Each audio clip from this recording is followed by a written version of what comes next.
منقذ الشفايف اللي مش هتقدري تستغني عنه طول الشتاء، يورياج زيموس ليبستيك.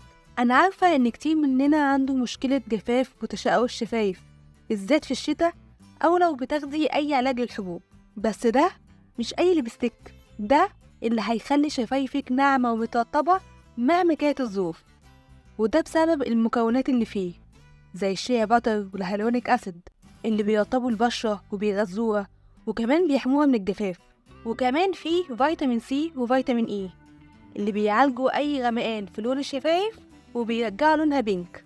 طب يعني إيه الكلام ده كله؟ يعني الليبستيك ده مش بس هيحمي شفايفك من الجفاف، ده كمان هيعالج أي تشوهات أو غمقان فيها.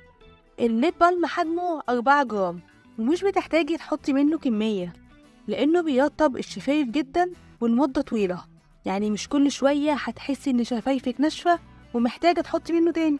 بس قبل ما ترطبي شفايفك انتي محتاجة الأول تتأكدي إنك شلتي كل المكياج بطريقة صح.